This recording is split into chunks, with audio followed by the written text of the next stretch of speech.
problem is it's not enough.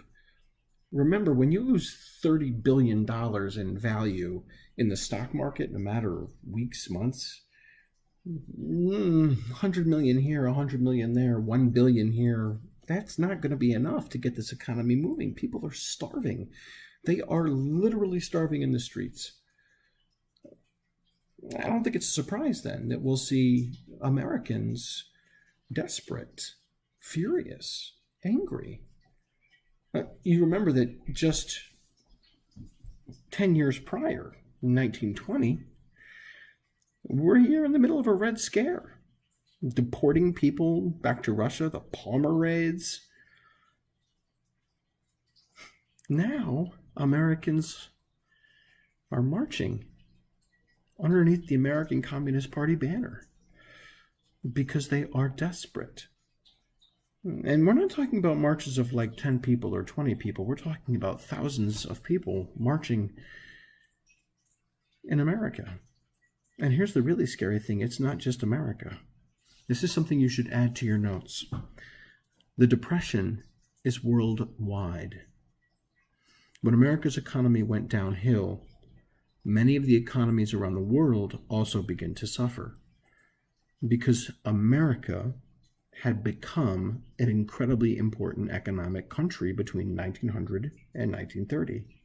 And it was America's banks and dollar bills that were helping to repay and finance the rebuilding of Europe after World War I.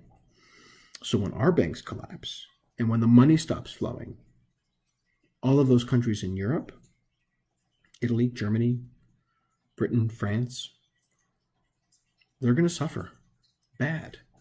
So the American Communist Party isn't the only communist party that's on the rise.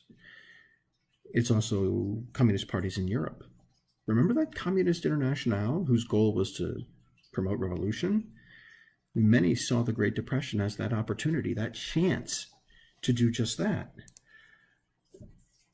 It got so bad for some people here in America that the veterans of World War I themselves set up a Hooverville right in Washington, D.C. You see, those veterans that had fought in World War I back in 1917, 1918, they had been promised a $1,000 bonus check in 1945. So you sign up, you fight the war in 1917, 1918, you get $1,000 in 1945.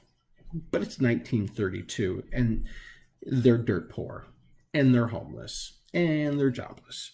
15,000 of them descend on Washington, D.C. Now, this includes families and children, but it's 15,000 veterans and all of their families and kids, so it's a huge number.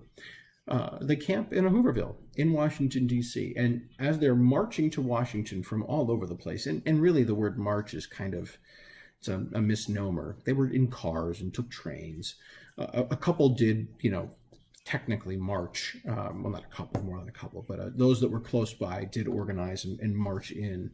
But they became known as the bonus marchers because they're marching for their bonus. Now, Hoover, he refused to give it to them. He listened to the petitions. He refused to give it. Congress wanted him to give it. He refused to give it.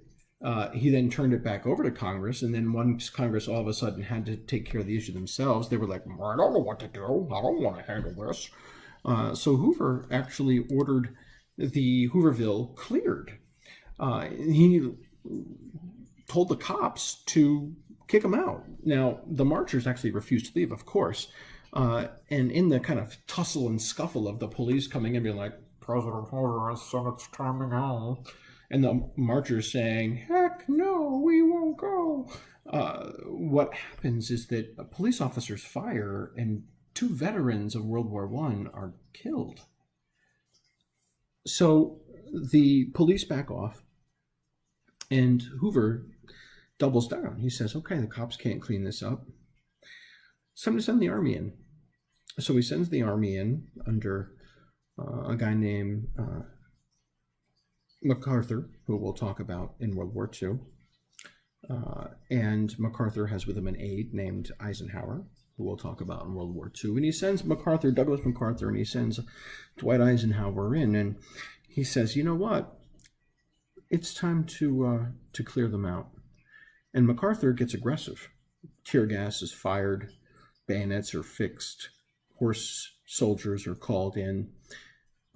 A message is sent out to delay the clearing, to stop, because there are people there who are watching. The press is there.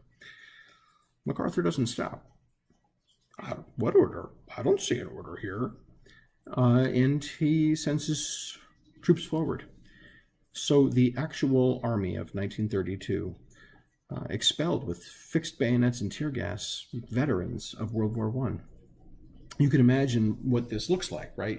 The coverage, the press coverage of this, just really kind of it hurts Hoover's chances for re-election. It just hounds him constantly. And he's not going to get elected. I mean, it's a perfect storm.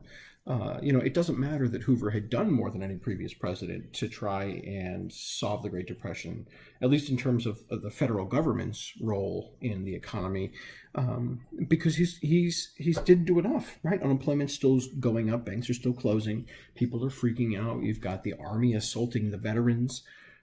He's going to lose in a landslide to FDR, and what we'll take a look at here as we transition from chapter 10 into chapter 9 rather into chapter 10 is going to be, what does FDR do then that might be different than Hoover in attempting to fix the Great Depression?